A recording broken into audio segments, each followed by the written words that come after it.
राम राम जी, जय श्री राम।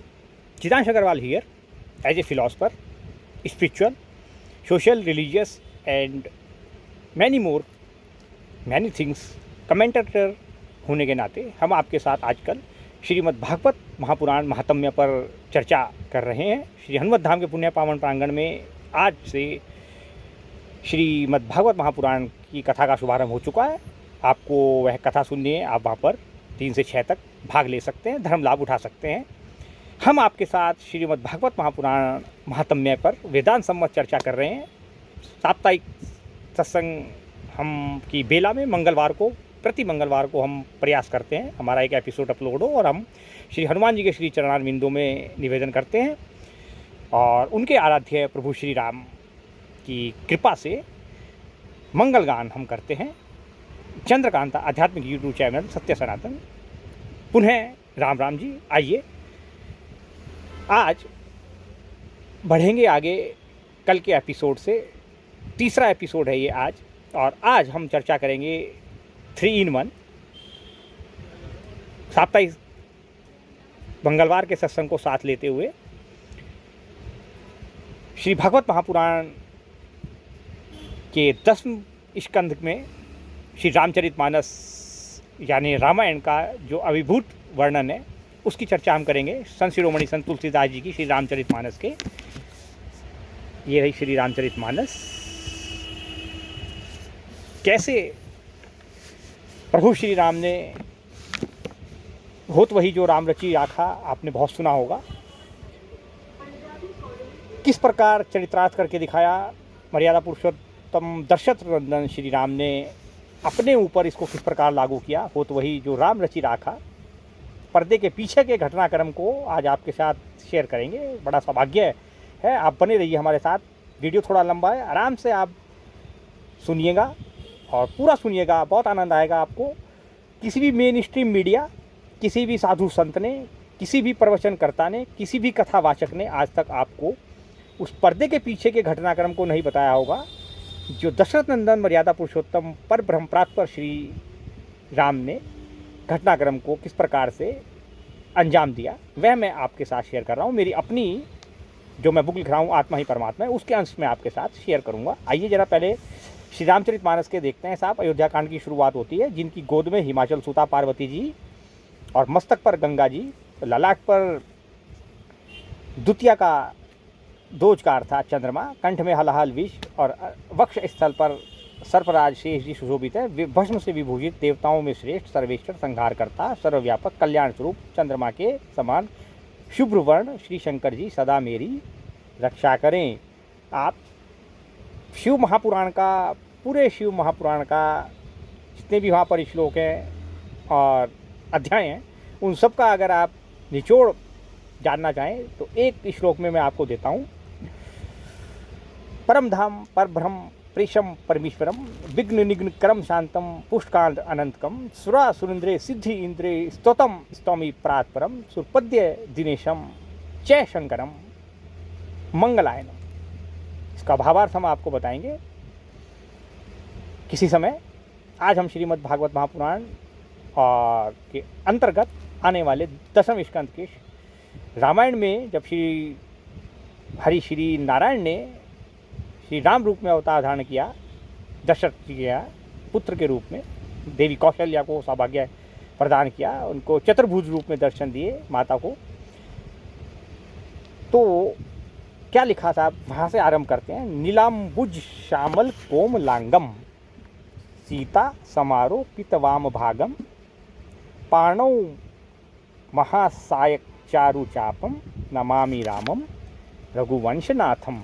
आइए जरा देखते हैं। संत शिरोमणि संत तुलसीदास जी ने कहा कि नीले कमल के समान श्याम और कोमल जिनके अंग हैं, और माँ जानकी देवी सीता जिनके वाम भाग में विराजमान है, और जिनके हाथों में अमोघ बाण और सुंदर धनुष है, रामबाण इसीलिए कहते हैं उसको भाई, वो कभी विफल नहीं जाता। उन रघुवंश के स्वामी, रघुवंश शिरोमणि, रघुकुल में सर्वश्रेष्ठ श्री रामचंद्र जी के श्री चरणों में मैं नमस्कार करता हूँ। अद्भुत है साहब। संत शिरोमणि संत तुलसीदास जी ने जब श्री हनुमान चालीसा लिखी तो भी लिखा, श्री गुरु चरण सरोज रज निज मन मुकुर सुधारि बरनऊँ रघुवर विमल जशु जो दायक फल चारि बुद्धिहीन तनु जानिके सुमिरो पवन कुमार बल बुद्धि विद्या देहु मोहि हरऊँ क्लेश विकार। तो श्री गुरु जी अर्थात शिव जी, उनके गुरु शिव के श्री चरण कमलों में यह है ये निवेदन किया गया है। इसकी व्याख्या हमने अपने चैनल पर की है, अनेकों बार की है। आप सत्य सनातन चंद्रकांता आध्यात्मिक यूट्यूब चैनल ज्वाइन कीजिए और उनके चरण कमलों की रज से अपने मन रूपी दर्पण को, शीशे को साफ करके मैं उन रघुनाथ जी के उस निर्मल यश का वर्णन करता हूँ जो चारों फलों को, चारों फल तथा धर्म अर्थ काम मोक्ष को देने वाला है। अब यहाँ से हम आरंभ करेंगे साहब अपनी थीसिस, अपनी थ्योरी, किस प्रकार जो है वो संवाद जो माता भवानी, देवी पार्वती और भगवान शंकर के बीच हो रहा है। ब्रह्मा जी भी आए हैं, सब आएंगे यहाँ पर बारी बारी से, वन बाई वन। क्या संवाद हो रहा है, बड़ा अद्भुत है साहब। भगवान शिव भोलेनाथ हमारे कैलाश पर विराजमान है, संग देवी पार्वती माँ भवानी उमा विराजमान है, मंद मंद मुस्कुरा रहे हैं, बहुत हल्की मुस्कान के साथ। और देवी पार्वती उनसे पूछती हैं, प्रभु आज इतनी हल्की मुस्कान के साथ जो प्रसन्नचित आप हो रहे हैं, क्या कारण है? भगवान शंकर स्नेह के साथ देवी पार्वती से कहते हैं, भवानी हो तो वही जो राम रचि राखा, हो तो वही जो राम रचि राखा। प्रभु निश्चय कितने आनंद के क्षण हैं जब से श्री रामचंद्र जी विवाह करके आए हैं। यहाँ अयोध्या में नित्य नए मंगल हो रहे हैं, आनंद के बधावे बज रहे हैं और जो वर्षा है बेग सुखरूपी जल बरसा रहे हैं। ऐसा नहीं है कि पूरी भयंकर बारिश हो रही है, सुखरूपी बरसा रहे हैं। हमारे पुत्र गणेश अपनी पत्नी रिद्धि सिद्धि के साथ इस प्रकार संपत्ति की नदियां बहा रहे हैं जैसे सारी नदियां अयोध्या रूपी समुद्र में आ मिली हों। संपत्ति की बात हो रही है, धन धान्य उसके भरपूर। नगर के स्त्री पुरुष अच्छी मणियों के समूह, सब जातियों के वहाँ पर सब प्रकार से पवित्र और अमूल्य और अपने काम काज में लगे हुए हैं। प्रभु नगर का ऐश्वर्य तो वो जान ही नहीं पड़ता। देवी भवानी भगवान शंकर से इस प्रकार अपने आनंद का वर्णन कर रही हैं। ऐसा जान पड़ता है कि मानो ब्रह्मा जी की कारीगरी बस इतनी ही है कि उन्होंने स्वर्ग से सुंदर आज अयोध्या नगरी को बना दिया है और नगरवासी तो अपने आराध्य, आपके आराध्य श्री रामचंद्र जी के मुखचंद्र को देखकर सब प्रकार से सुखी अनुभव कर रहे हैं। सब होंगे, सब माताएं और सहेलियां अपने मनोरथ रूपी बेल को फली हुई देखकर आनंदित हैं। रामचंद्र जी के रूप, गुण, शील और स्वभाव को देखकर तो राजा दशरथ बहुत ही ज़्यादा आनंद का अनुभव कर रहे हैं और सबके हृदय में अभिलाषा है। और सब ये देखिए आप नीचे, प्रभु नीचे देखिए आप, सब आपसे प्रार्थना कर करके कह रहे हैं क्या अपने जीते जी तो दशरथ नंदन दशरथ जी को, अपने नंदन राजा को, अपने जीते जी श्री रामचंद्र जी को युवराज का पद दे देना चाहिए। अब भोलेनाथ मंद मंद मुस्कुराकर देवी पार्वती से कहते हैं, हे पार्वती, हो तो वही जो राम रचि राखा, आप इनकी लीला का आनंद लीजिए। बड़ी अद्भुत लीला आप घटित होने वाली है। अचानक से इतनी बात हो ही रही थी, महाराजा दशरथ ने दर्पण के सामने देखा कि बाल सफ़ेद हो गए हैं और अब मानो बुढ़ापा जो है पूरी तरह से ये उपदेश दे रहा है, कह रहा है कि श्री रामचंद्र जी को युवराज का पद देकर या फिर सीधे राजा बना करके ही बस अभी अब जीते जी ही जीवन मुक्ति पा लेनी चाहिए, जीवन मरण के लाभ को अभी ले लेना चाहिए, इनको पद दे देना चाहिए। और ऐसा विचार लाकर तुरंत उन्होंने शुभ दिन और सुंदर समय पाकर आनंदमग्न होकर तुरंत जो है गुरु वशिष्ठ जी को अपना हाल चाल जा कह सुनाया। पहुंच गए वो गुरु वशिष्ठ के कुटिया में और बोले कि गुरुदेव श्री रामचंद्र जी अब सब प्रकार से योग्य हो गए हैं और अब उनको मैं राजा बनाना चाहता हूँ। तो मेरी एक ही अभिलाषा है। गुरुदेव वशिष्ठ बोले, राजन, आपका नाम और यश संपूर्ण मनचाही वस्तुओं को देने वाला है। प्रसन्न होकर गुरुदेव भी राजा से कोमल वाणी में बोले कि जैसा आपका मनोरथ है ये बहुत ही उचित है। श्री रामचंद्र जी को युवराज का पद दे दीजिए, आज्ञा दीजिए क्या तैयारी की जाए। महाराज दशरथ बोले, मेरे जीते जी अगर उत्सव हो जाए तो मैं अपने नेत्रों से यह लाभ प्राप्त कर सकूं। प्रभु आपके आशीर्वाद से भोलेनाथ ने, भगवान शंकर ने सब कुछ निभा दिया, सब कुछ, सारी इच्छाएं तो उन्होंने पूर्ण कर दी हैं, बस अब केवल यही लालसा मन में रह गई है। और इस लालसा के पूर्ण हो जाने पर, इस अभिलाषा के पूर्ण हो जाने पर, चाहे शरीर भले ही चला जाए, पर मुझे मन में कोई पछतावा नहीं रहेगा। और दशरथ जी के मंगल और आनंद के इन सुंदर वचनों को सुनकर गुरुदेव वशिष्ठ बहुत ही प्रसन्न हुए।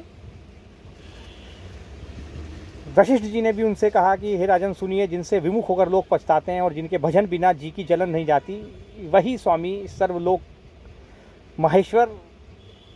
महेश्वर भी जिनके आराधना करने में संकोच नहीं करते।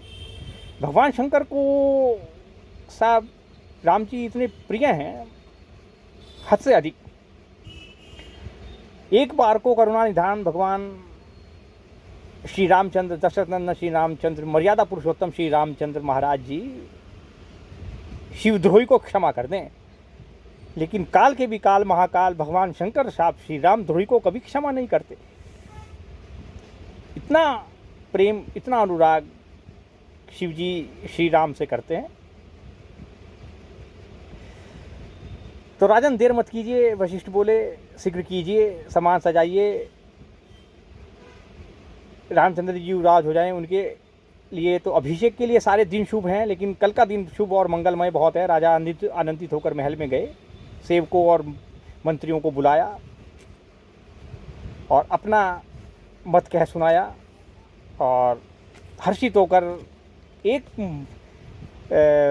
मन से एक मत होकर पूरी राज्यसभा ने इसका अनुमोदन कर दिया कि इससे अच्छी तो कोई बात ही नहीं है। और हाथ जोड़कर विनती की, राजन, आपका मंगल हो।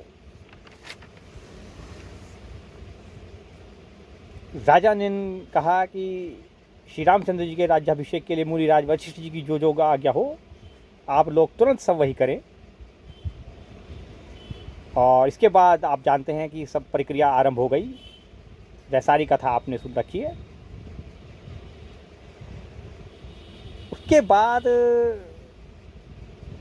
का जो घटनाक्रम है और उसकी जो बैकग्राउंड है, वह मुझे आपके साथ डिस्कस करनी है, वह मैं आपको अब बताऊंगा। देवी पार्वती ने आनंद मग्न होकर पूछा, प्रभु, न तो आप इतने पुलकित हैं, न तो आप हर्ष में हैं, न आप शोक में हैं, बात क्या है? आपके आराध्य सभी अमंगलों का नाश करने वाले हैं, मंगल भवन अमंगलहारी हैं, उनका राज्याभिषेक होने जा रहा है और सब देवी देवताओं में अति प्रसन्नता है। और आप कह रहे हैं मुझसे कि हो तो वही जो राम रचि रखा। क्या ये श्री राम ने ये रचना नहीं की है?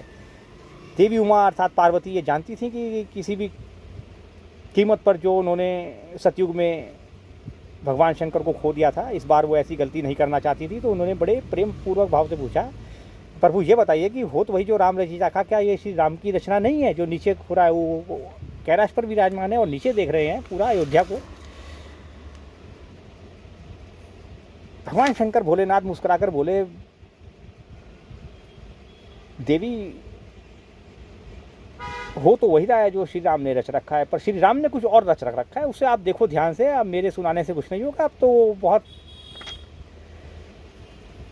सिर्फ एक दिन का समय है। एक दिन में 8 प्रहर होते हैं, अर्थात 24 घंटे हैं, और 24 घंटे में हो तो वही जो श्री राम रचि राखा को आपको अगर देखना और समझना है तो आप मेरे साथ ध्यानपूर्वक नीचे देखिए और देखती जाइए, बस सिर्फ ऑब्जर्व कीजिए, कोई किंतु परंतु कोई क्वेश्चन नहीं। सब कार्यक्रम बिल्कुल विधिपूर्वक कुशलतापूर्वक सब चल रहे हैं, सारे काम ऑटोमेटिकली जैसे अपने आप ही सब कुछ हो रहा हो।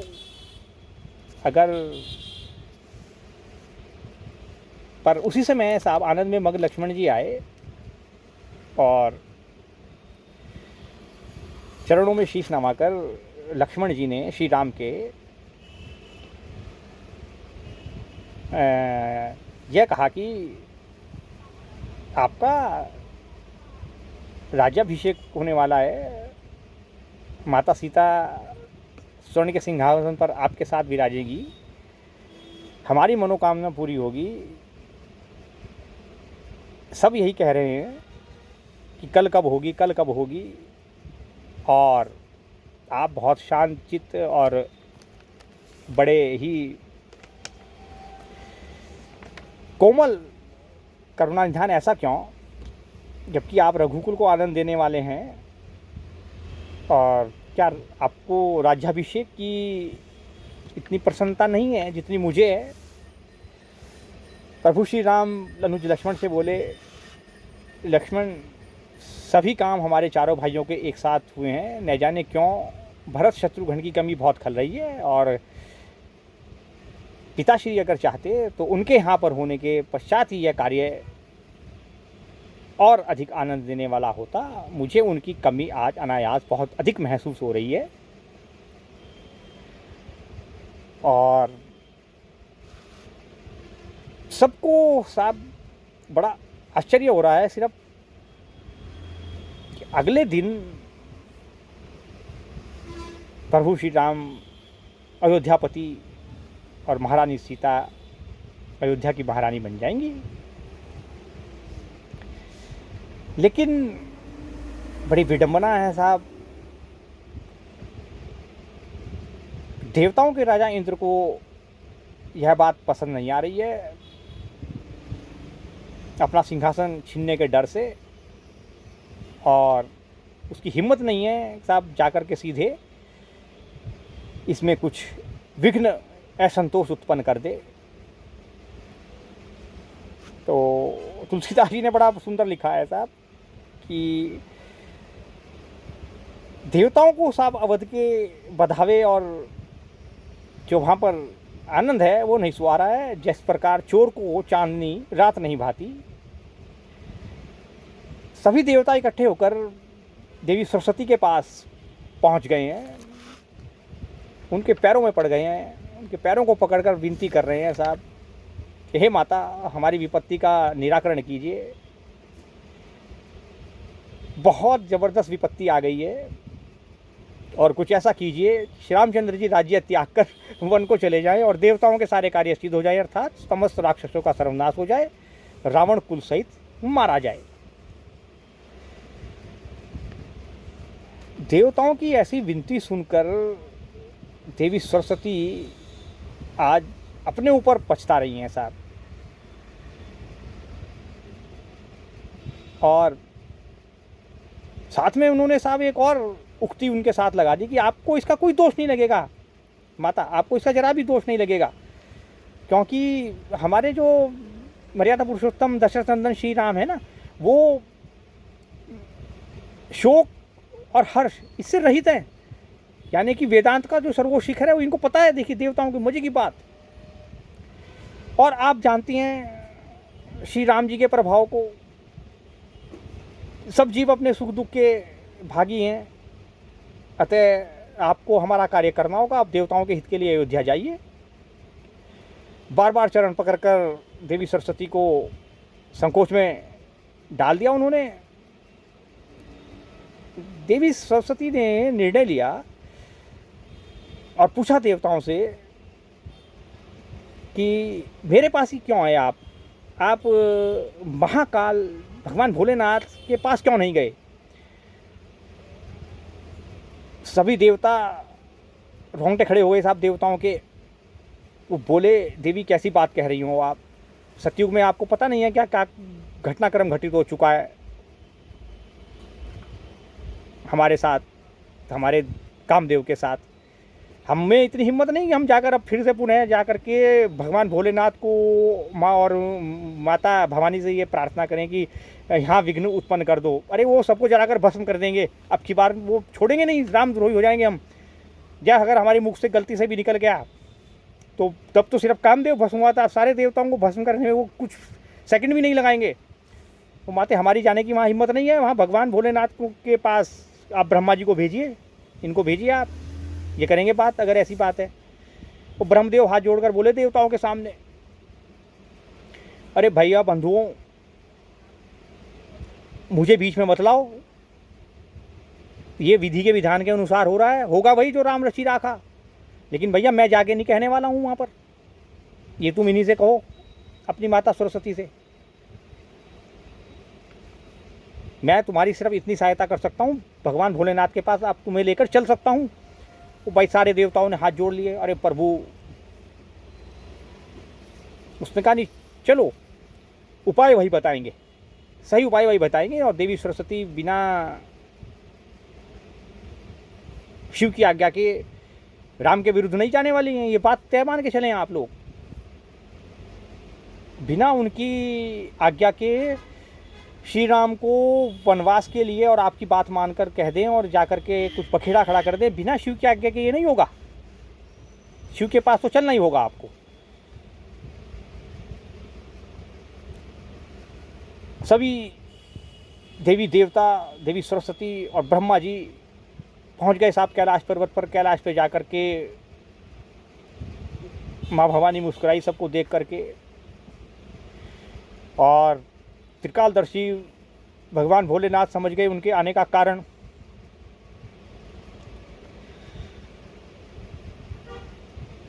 भगवान शिव ने उनसे और देवी सरस्वती से कहा, देखो देवी, इस कार्य में मैं आपकी कोई सहायता नहीं कर सकता। अगर आपको सहायता मांगनी है तो जाकर आपको मेरे आराध्य श्री राम से ही मांगनी हो गई, वहीं जाइए, वही आपको सही उपाय और पूरी बात बताएंगे, वही कर सकते हैं, हो तो वही जो राम रचि राखा।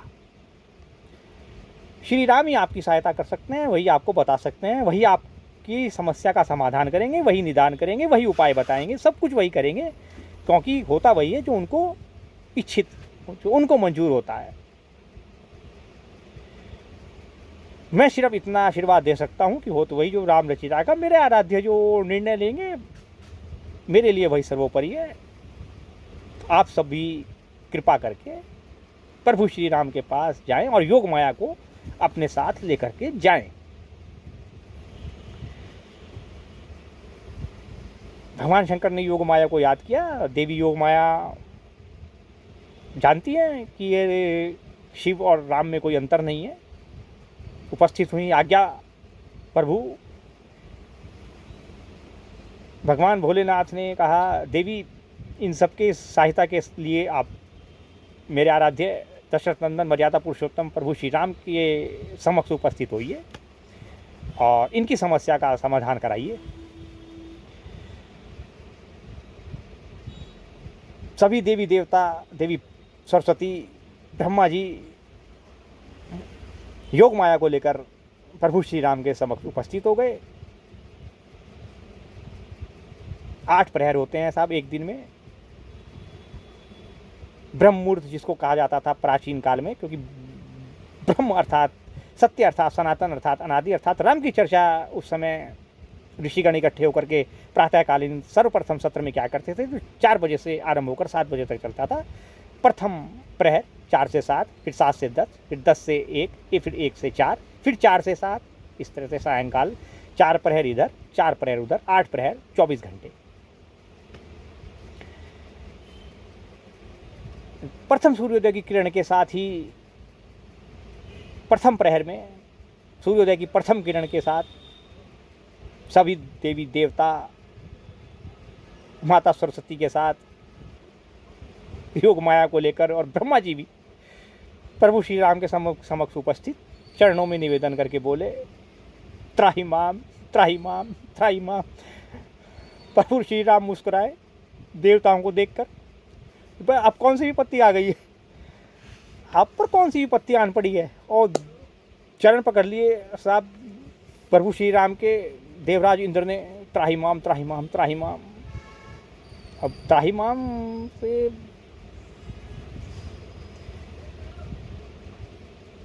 भगवान ने उनको उठाया और प्रेम से पूछा, देवराज इंद्र, त्राहि माम से आपका क्या तात्पर्य है, मतलब ऐसी कौन सी विपत्ति आन पड़ी है पूरे संसार पर। तो देवराज बोले, प्रभु आप सब जानते हैं, हम श्री राम विद्रोह का सामना नहीं कर सकते, और चूँकि आपके आराध्य भगवान भोलेनाथ शिव शंकर को रामद्रोही बिल्कुल नहीं सुहाते, वो हमें जलाकर भस्म कर देते, सो हम उनकी आज्ञा लेकर के योग माया को अपने साथ लेकर के आए हैं, और आप हमारी समस्या का निदान करें। और अब देवी सरस्वती से पूछें कि हमारी मंशा क्या है। देवी सरस्वती खड़े खड़े पछता रही हैं कि ये कैसी विडंबना है, पर करुणा निधान है ना दशरथ नंदन श्री राम। तो दशरथ नंदन श्री राम ने बड़े प्रेम से पूछा, कहिए देवी क्या बात है, आखिर ये क्या चाहते हैं। देवी सरस्वती बोली, प्रभु सर्वप्रथम तो क्षमा करें, क्षमा करें और वचन दें कि मैं जो कुछ कहूँगी उसमें मुझे कोई दोष ना लगेगा, मेरी किसी प्रकार की कोई हानि नहीं होगी, कृपा करके अभय दान दें। प्रभु श्री राम मुस्कुराए, उनकी मुस्कुराहट का अंदाज़ा देवी सरस्वती ने लगा लिया कि भगवान श्री राम अत्यंत प्रसन्न है, ऐसी कोई बात नहीं है। उन्होंने सारी बात कह सुनाई जो देवताओं ने उनसे कहा था। प्रभु श्री राम मंद मंद मुस्कुराए कि बस इतनी सी बात। तो प्रभु श्री राम ने तो कह दिया बस इतनी सी बात। सब आश्चर्य में पड़ गए। ब्रह्मा जी भी साहब बड़े आश्चर्यचकित होकर देख रहे हैं, और ऊपर माँ भवानी भगवान शंकर से पूछ रही हैं, प्रभु ये क्या कर दिया आपने, ये क्या कर दिया आपने, ये तो वाकई बड़े विघ्न संतोषी निकले। भगवान शंकर देवी पार्वती से बोले, भद्रे मैं तो पहले ही कहता था, हो तो वही जो राम रचि राखा, अब देखो, अभी तो देखो।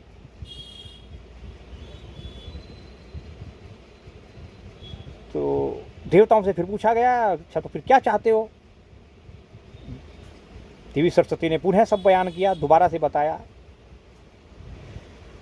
योग माया खड़ी खड़ी देख रही हैं सब, उनको बड़ा क्रोध आ रहा है साहब इस समय सबके ऊपर, पर प्रभु श्री राम के सामने मौजूद हैं और उनकी माया है, उनकी आज्ञा का पालन करना उनका धर्म है।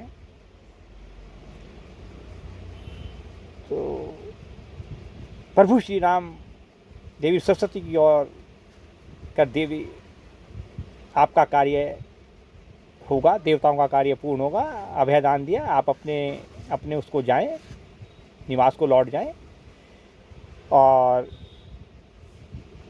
कल प्रातः की सूर्योदय की पहली किरण के साथ ये आपका राम 14 वर्ष के लिए वनगमन के लिए प्रस्थान कर जाएगा।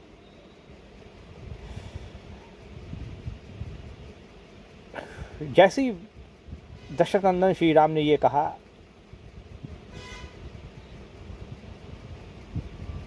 त्रिलोक में कोलाहल मच गया। और जहाँ भी उनको जाना था वहाँ सब जो है जी मंगल होने लगे। साधुओं के यहाँ मंगल होने लगे, ऋषियों के यहाँ मंगल होने लगे, सरयू में मंगल होने लगा, केवट के यहाँ मंगल होने लगा, हर उस जगह पर मंगल होने लगे जो अभी तक ऐसी चल रही थी, या ये कह लीजिए वीरान थी, वहाँ सब मंगल गान होने लगे और अयोध्या में उदासी का आलम छाने लगा। धीरे धीरे जैसी प्रभु के मुख से वचन निकले, तथास्तु आपका कार्य हो जाएगा। भगवान श्री राम ने योग माया से कहा, योग माया इनका कार्य आपको करना है, और बहुत क्षणिक, शने शने, समय बहुत कम है लेकिन शने शने आपको माया जाल फैलाना है। और जैसा देवताओं ने देवी सरस्वती से निवेदन किया है,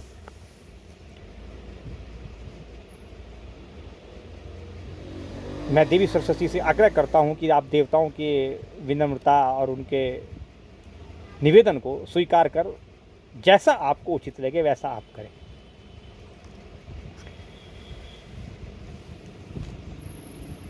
जब प्रभु श्री राम ने ऐसा बोल दिया देवी सरस्वती को, तो इससे आगे का काम का विचार करके, जब देवी सरस्वती को प्रभु श्री राम ने बोला, तो आगे का विचार करके कि राम वन जाए तो क्या क्या होगा, समस्त राक्षसों का वध होगा, सारा जगत सुखी होगा, सर्वत्र मंगल होगा, ऐसा विचार करके देवी सरस्वती हृदय में हर्षित होकर दशरथ जी के महल की ओर बढ़ी, मानो अब सब कुछ बदलने वाला हो, पलटने वाला हो तो वही जो श्री राम रचि राखा। जैसे कि उल्टी ग्रह दशा होने वाली है, ये दूसरा प्रहर चल रहा है, और सबसे पहले योग माया ने जो माया जाल फैलाया साहब, तो मंथरा के इर्द गिर्द, और मंथरा को बनाया असली पिटारा, और माया ने अपना, योग माया ने अपना कार्य किया, और देवी सरस्वती ने उसकी जिह्वा पर और उसके मस्तिष्क में घुसकर अपना कार्य किया, उसकी मति को भ्रमित कर दिया, पलट दिया। अभी तक जो मंगल हो रहे थे, बधावे बज रहे थे, जाकर मंथरा ने दूसरे प्रहर में लोगों से पूछा नगर क्यों सजाया हुआ है, तो यह सुनते ही कि कल प्रातः सूर्योदय के साथ ही श्री रामचंद्र जी के राज तिलक हो जाएगा, उसका हृदय जल उठा। ये होती है माया, प्रभु श्री राम की माया इतनी प्रबल है, योग माया इतनी प्रबल है, वो तो वही जो राम रचि राखा, इतनी प्रबल होती है कि वो फिर किसी को नहीं छोड़ती। और वो दुर्बुद्धि, बुद्धि बदलती है। सबसे पहले तो बुद्धि दुर्बुद्धि होती है। दूसरे प्रहर से लेकर के तीसरे प्रहर तक वो यह सोचती रही कि ये काम तो रात रात में ही बिगड़ना चाहिए, मेरे पास तो सिर्फ 6 घंटे हैं, सायंकाल 7 से 10 का समय और रात्रि 10 से 1 का समय, बस मेरे पास सिर्फ 2 प्रहर है, उस 2 प्रहर के अंदर मुझे इस काम को बिगाड़ना है।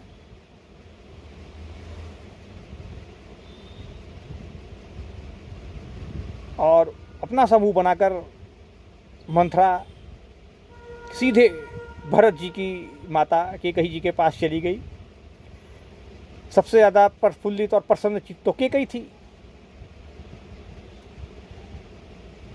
क्योंकि इतना तो इसने किसी ने किसी से किया ही नहीं। वो सारी बात जाकर के उसने कह सुनाई, बड़ी प्रसन्न हुई। अब यहाँ पर एक बात और है साहब, देवी कैकेयी को भरत जी की माता का वरदान प्राप्त है, होने का सौभाग्य प्राप्त है। राम से जबरदस्त स्नेह है।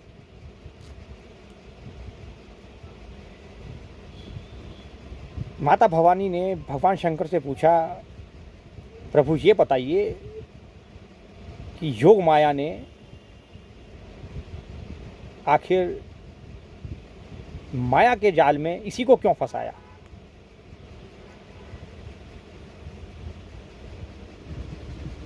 भगवान शंकर बोले, हो तो वही जो राम रचि राखा, क्योंकि ये श्री राम से इसने इतना अधिक स्नेह करती है कि ये उनके लिए कुछ भी करने के लिए तैयार हो जाएगी।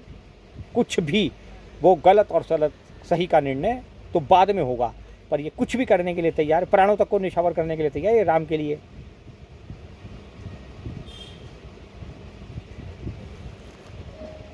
सारा वर्णन सुनाया, बड़ी पसंद हुई साहब, और दौड़ी दौड़ी अपने पुत्र श्री राम को आशीर्वाद देने पहुंच गई। तो श्री राम ठहरे, आए, माता के चरण स्पर्श किए, अपने पास बिठाया और पूछा माता से, माते आप मुझसे कितना स्नेह करती हैं। देवी कैकेयी ने वही कहना था कि नहीं, और बताइए कितना स्नेह करती हैं, किस हद तक जा सकती हैं। देवी कैकेयी से मुख से निकला, पुत्र जिस हद तक तू कहे मैं उस हद तक जा सकती हूँ। प्रभु श्री राम ने अपनी माता से कहा, माते क्या जन्म जन्मांतर तक मेरे लिए अपयश लेने के लिए तैयार है, कलंकित होने के लिए भी तैयार है। अब देवी कैकेयी थोड़ा सा घबराई, चकराई, पुत्र ये कैसी बातें कर रहे हो, सुबह तुम्हारा राज्याभिषेक होना है। नहीं माते बताइए। ये देवी कैकेयी और दशरथ नंदन मर्यादा पुरुषोत्तम भगवान श्री राम के बीच की वार्तालाप है। वो उनसे मिलने गई देवी कैकेयी, और प्रभु श्री राम ने माता से कहा, माता मेरे लिए आप किस हद तक जा सकते, क्या मेरे लिए आप जन्म जन्मांतर तक कलंकित होने के लिए तैयार हैं।